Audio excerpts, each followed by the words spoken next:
Hello, everybody. Welcome to our newest episode of Carolina Rides. A look at what's going on in the automotive community across the Western Carolinas and beyond. I do want you to remember that we do have our social media presence. If there's anything you see that you like, if you have any suggestions, you'd like to see us talk to certain people, you know, somebody who's got a collection or works on stuff, has a special car, whatever, you can always hit us up on our Facebook page at Carolina Rides. All these episodes that you see here not only air on WSPA Plus, but they're on our YouTube channel that you see right there at Carolina Rides WSPA. And we're also on Instagram at Carolina Rides Official WSPA. And eventually, that's where you will find all of this stuff. In fact, you've probably already found it by now. I'd like to welcome our guest for today, Caleb Hightower. He's the owner of Autowerks, South Carolina, which is in Boiling Springs. How you doing today? I'm doing pretty good. We're here to talk about CAR-TOBERFEST, Yeah. and that is an event that I know you guys are really, really proud of. Start off with kind of the beginning. How did this all get started? I've always liked hosting car events and trying to do stuff that's different because you can only go to so many parking lot meets and so many indoor events. You know, it kind of gets routine. So me and one of the city councilmen up in Inman, Kevin Newman, were just having a little meet in a parking lot up there. And years ago, he used to park a bunch of old classic cars downtown Inman everywhere. And essentially, I asked him, I was like, hey, you know, do you think we could maybe do something like this again? I know that I have a pretty good following and people that will like to come and see this, and it'd be something different. And he said, yeah, I think we could work it out. So Kevin got me in touch with the right people in Inman and basically the city manager and the chief of police, and we sit down and come up with this plan to do this event, and this is our 5th year now. So it was just trying to, you know, do something a little different, like not your typical car meet, car event, something usually people don't get to experience. So. Now, obviously, year number 5 here, we've seen some growth. What are some things that you have done or are working on that are going to be different than maybe we've seen in previous years? So, I mean, we started out basically just parking cars downtown, using Main Street, Mill Street. Grew from there, you know, basic stuff, DJ. We do this kind of, the reason we call it CAR-TOBERFEST is we try to make it, we wanted to incorporate it with like almost like a beer festival at the same time because of the German ties and everything. So we've had a couple of different local breweries come and we provide their beer and everything so that you can purchase. Holiday Brewing is a big one that they come into Inman right after the first CAR-TOBERFEST. We've sold a decent amount of New Groove beer there, 2 local places, just trying to keep the local places coming. And then we kind of just kept growing from there. Like 2 years ago, we implemented that we do like a 15-minute fireworks show at the end, which, you know, what car show do you go to around here and see that? And then this year, we're trying to do something a little different where we're going to have a bunch of exotic cars show up and do like an exotic car parade. So once the crowd gets there, we'll have probably about 20 exotic cars be able to actually drive through the crowd. Of course, police escort, keeping everybody safe.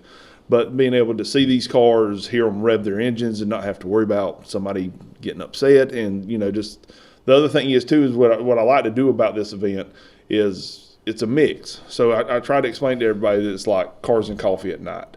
We just, you know, the entry fees are basically just to get into the event because we have to pay for the event to go on.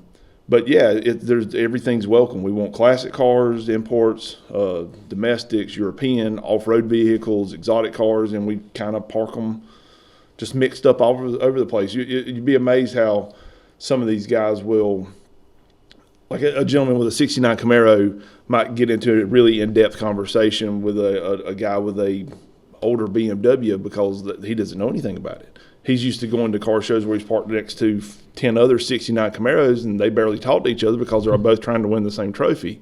So it really broadens the car community and kind of brings people together, and it's just a good time. Yeah, that's one thing we do see a lot of, even if it's a car show that's put on by a particular club and they say, hey, we welcome anybody. And you'll see other vehicles, but it tends to be within that genre of vehicles. Yeah, If it's either classic cars or it's, you know, modified stuff or it's, you know, the old antique stuff or it's, you know, race cars or whatever. Usually it's all kind of, they're separate groups as opposed to, hey, everybody come on in. That's why we've tried to keep it so much that it's not a car show. It's more of a car event. This year will be the first year we're giving out trophies. We're giving out 5 trophies, just something select, yet again, change it up a little bit, grow a little bit. So we have a best speed, a best style, a best off-road, and then a best style truck, and then we're doing a best overall. So there's no extra money to enter these events. Anybody that pre-registers gets entered, but we have some pretty cool stuff made for that. Also, we're very family friendly.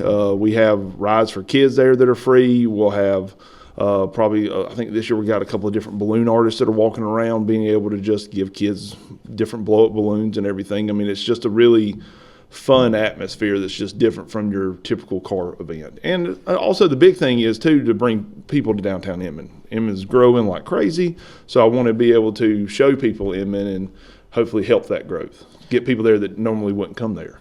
Now, you mentioned that you've had representatives from some of the local breweries. Obviously, you've got a food presence out there too. Oh yeah, we have a massive food presence. We have, I think, 14 food trucks this year. We actually have a Real McCoy's Barbecue is always there. They've always been a good place that's showed up. Yum By, Rolling Cuban. This year we have House Heidelberg's food truck, which has been trying to book for years because German events, October, he's always booked. So this year we were able to get our hands on him, and he's able to come this year. So, we have a bunch of different desserts. I mean, it's just a full wide range, just, town festival with a bunch of really, really, really nice cars.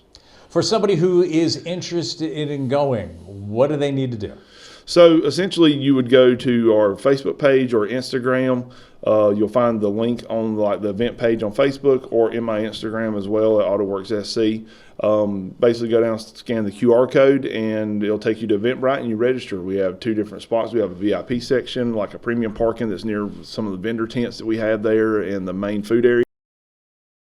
The parking, which is most of downtown, and you can register there as well. So. Now, for somebody who just wants to come see the cars, where do they park? I mean, obviously, you want this to be an event where it's not just the owners of the cars. You really want the whole community to be able to. Yeah, that's actually what makes it good, because Inman, the area that we're not using around downtown, there's tons of parking. There's tons of parking, and it's free. So anybody that wants to come check out the cars, enjoy the rides, buy the food, have a beer, this is the place to come for that that Saturday. And parking is free too. There's no paid parking or anything like that. And you can come the day of the show. So if you're waiting to see how the weather is, or if you want to get some buddies together, you can come pay at the gate the day of the show, and it is the exact same price as pre-registering. It's just the pre-registration enters the show portion of it. So that's your difference. Now, as we go forward in time, obviously this is something that it's kind of bordering on an institution already. What are there any things that you want to do in the future, or things, obviously you don't want this to stay stagnant, you want it to kind of grow? So that is the one thing, being downtown Inman, we actually have it where we can grow and keep more cars downtown if we need to. So that's why we go off our pre-registration numbers. Every year that we've done this, we've been around about 300 cars. So it's one of those things that if it takes off and we have a lot of people register, we could actually even grow more. There are certain roads downtown that we have shut down just because of access that we could park cars on and really spread this out more. As far as like other attractions and different things, I don't know off the top of my head. I mean, between the amusement park rides that we have, the fireworks, the beer tent, the band that we've had play before, DJ, it's one of those things that as you do the event, you kind of get that idea in the middle of it to see. But yeah, we're always constantly trying to make it grow. Is there any moment in the past few years that you can say, I mean, this is what it's all about, kind of a favorite moment or something that's happened that just made you go, yeah, you know what, this is worthwhile? Yeah, I mean, I think once everybody gets in, because it's hectic getting everybody in the park, we have our guys show up a little bit early so that we can stage everything. But once everybody's there and you just see the random mix of everybody talking to everybody, that's the thing that I enjoy more than anything, is the people with different cars hanging out with people or talking and looking at cars that normally they would never see. You've done plenty of events. You've been to plenty of events. Tell me that when you go there, it's your little groups that just stand around and they really don't interact with anybody. This is something different. And then when you take and put the outside element of just the spectators that don't have cars, that really changes it too, especially kids. Kids come and everybody gets a kick out of a kid just flipping out over a car like it's a real life Hot Wheel. So that's a benefit for anybody.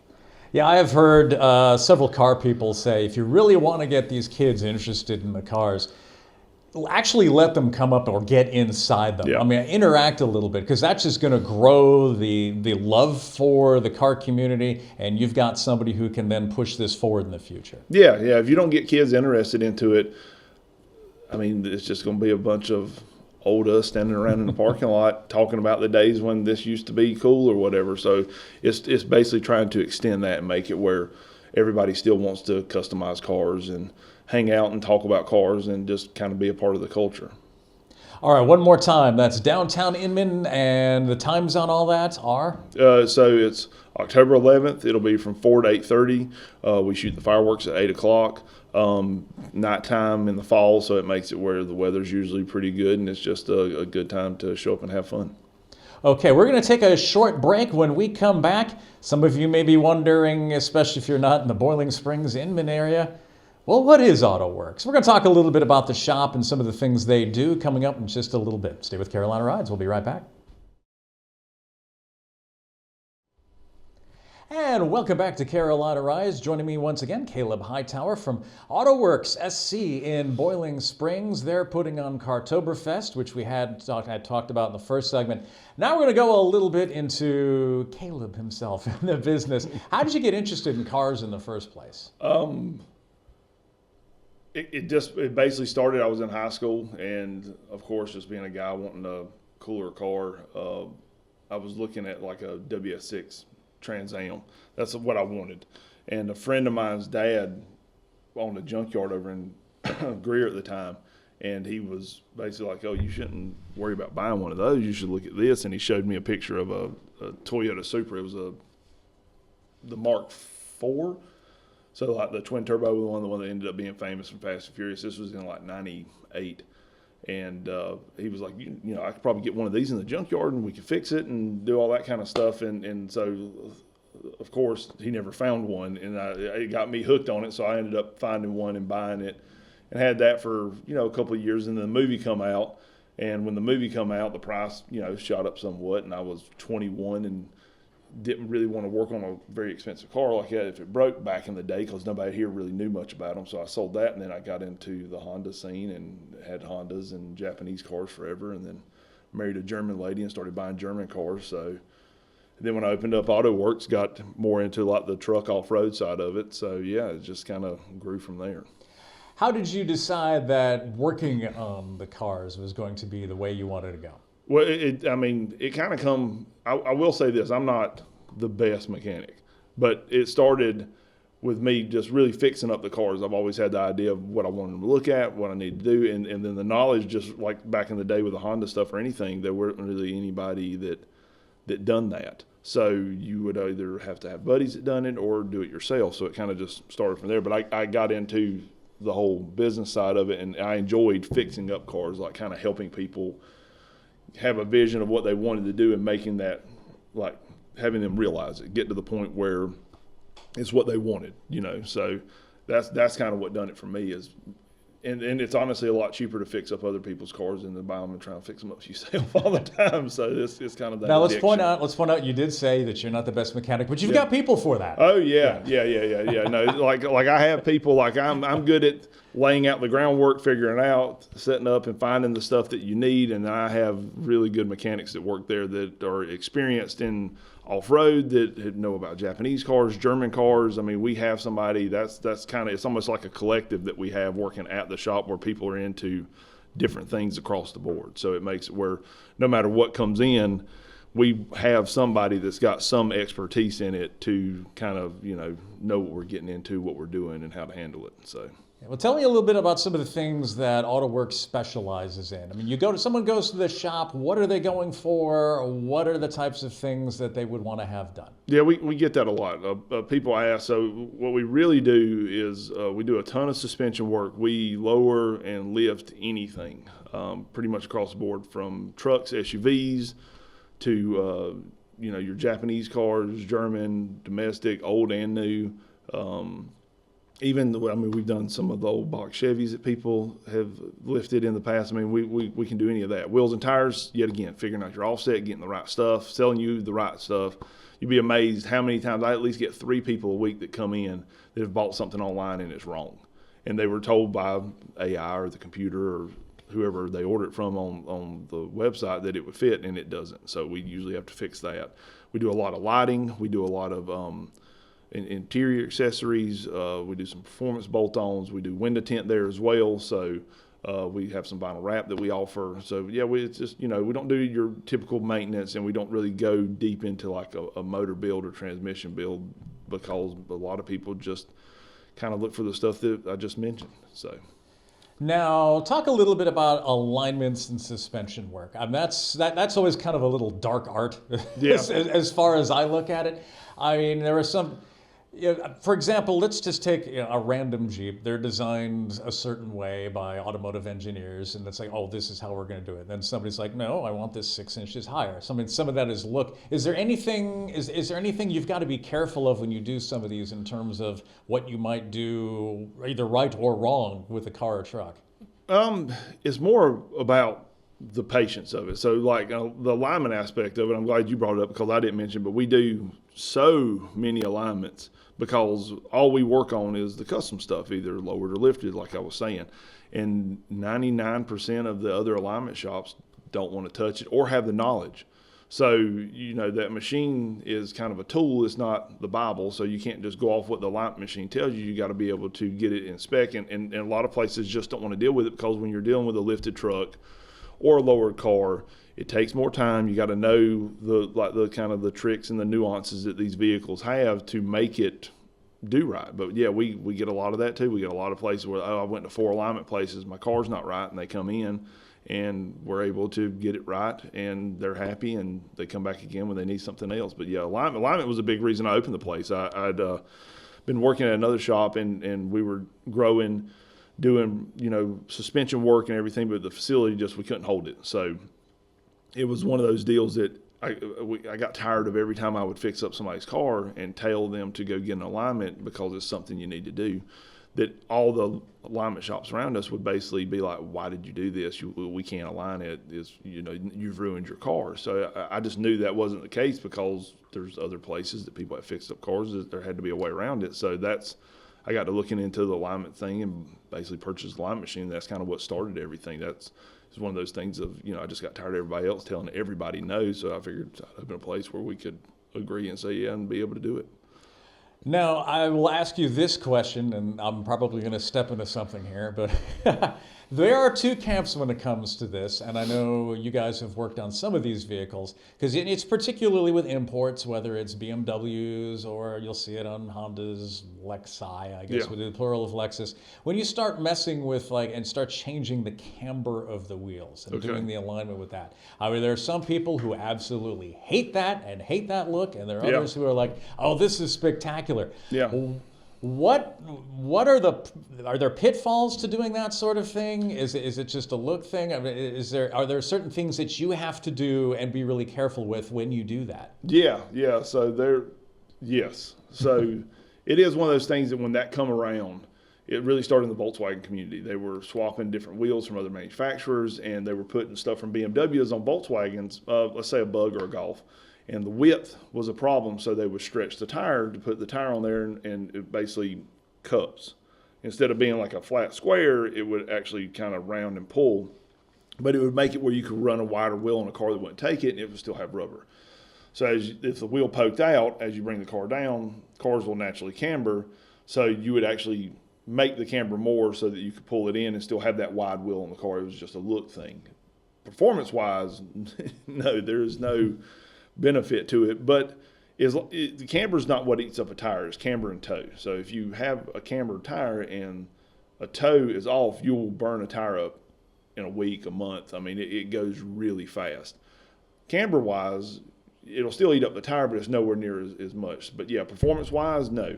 I've seen guys spend thousands and thousands of dollars, tens of thousands of dollars to make a car sit on the ground and look amazing when you walk by it, and then when you go to drive it, it will beat you to death. So it is kind of the thing, like BMW guys are a little more, they might be against it in a way, but they're kind of sympathetic because anytime you lower a BMW, it naturally does that camber in the rear. There's nothing you can do about it. We've had people want to stand it up, and that's not what you do on a BMW. So it kind of has that look. I've got 3 BMWs, and all mine have that look a little bit, but the really extreme stuff is more just, hey, look at me, I can do this, and it appeals to that culture because that's what is, like their pinnacle in a way. If you can put this really wide wheel on this car, that's where it got. It was all about how wide could you go within reason to fit on underneath vehicles that shouldn't have this stuff. Have you done much work with hydraulics? Because I know there are a lot of people, I mean, they like the low look, but sometimes the roads around here, you want that car a couple inches up, otherwise you're going to be scraping some stuff. Well, so we don't really do hydraulics. Nobody around here messes with it too much. It's kind of one of those things that was in the past. It's very cool, and it's one of those deals that if you see somebody that's got one done, they've put a lot of time into it. But the stuff you see now that we've done a decent amount of is air ride. So you put air ride on it, it won't make a car jump, but you can literally take it either on an old car. You see it on a lot of cars and a lot of trucks. I mean, it's across the board where you can have the car be drivable, look a certain way when it's going down the road, but then you pull up to any kind of meet, car show, any kind of thing you want, your house, whatever, and you hit the air button and it will basically lay the car out. And I mean, it is some people might think it's stupid, but in the reality, it is one of those things that when you're going and you're chasing that look, you want people to look at it and be like, oh man, look at this. Air ride is one of those things that pushes it over because the car is so low, and across the board, anybody can tell you if a car is lowered, it just looks better. Now, I've been in your shop before. Full disclosure, I've actually bought something from the shop. Yeah. So, but when I was I think when I was first in there, there was another customer who came in who seemed to have been known by who was behind the counter, and they were talking about doing something to one of his race cars. So you guys handle some of that for some of the local drivers as well? Yeah, we do a little bit of that. Like some of them, yet again, it goes into alignment specs. Like some of these guys, they have their specs that they want, and some of these shops just don't want to deal with it because it is tedious. I mean, you have this car that's not really meant to be driven on the road, and they need it for a drag race. Or if you're doing it for like a track car, if you have autocross events you do, or drift specs, like if you're going to do drifting, which drifting has actually kind of become more popular in this area again with Lanier Raceway down there that Caffeine Octane bought. They do something every Friday night, and there's events that are popping up all over the upstate. So those guys have to have these exact specs, and that's why we do a decent amount of it. And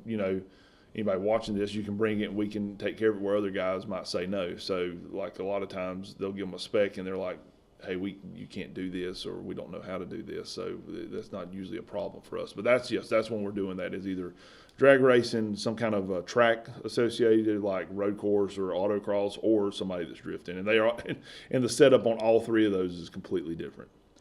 Is there, over the past handful of years, any one project that you guys have worked on that really kind of sticks out in your mind? Is like, I don't know what they were thinking when they said, hey, I want to do this, but that was awesome.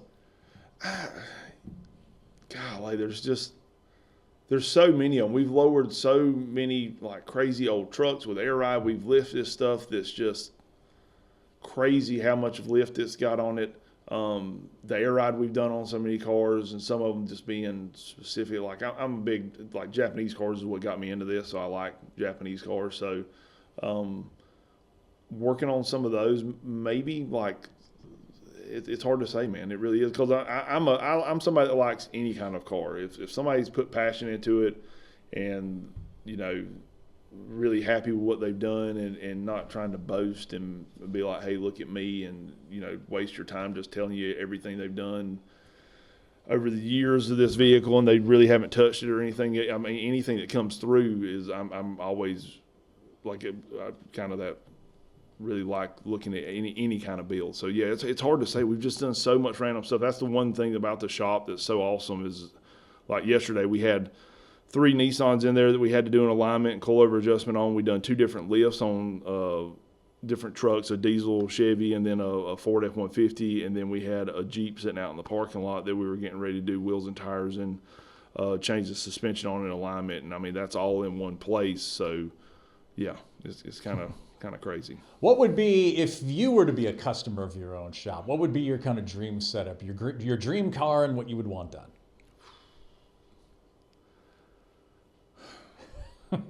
It would probably, like, I really have always wanted like a, I think it's like the 3rd gen Dodge Viper, but my dreams got crushed with that one because I'm 6'7" and I can't fit in it. So I have a Lexus LC500, which was like the next car that I've always wanted.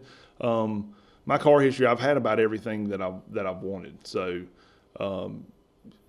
it's hard to say. Like, honestly, the one car that I'm hopefully having built by CAR-TOBERFEST, which looks like it's going that way, is a '93 Civic hatchback that I had one back in the day, loved it, and so I want another one. My big self actually fits better in those cars than most of the other cars that I own. So that's something that I'm really honestly looking forward to, is getting my Civic running and being able to just hop in it and watch my wife make fun of me saying that I look like I'm 16 in this car. So you're sitting in the back seat and driving. Yeah, pretty much. Yeah, we don't use the back seat in these cars. So yeah. All right, so somebody wants to come visit or your shop or call you and ask about stuff, what do they need to do?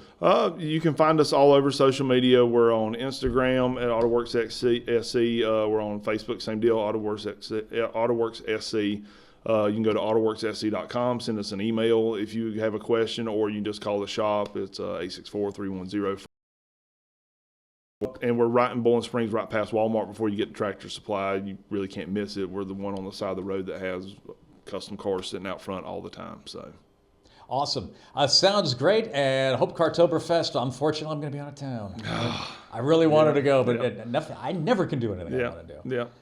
But hopefully that show goes off great, and it'll be even better the next year. And good luck with everything at the shop. Yeah, appreciate you having me on. Thanks a lot. Yeah, thanks for coming along. Caleb Hightower with Autowerks. Thanks for joining Carolina Rides, everybody. See you later. Drive safely.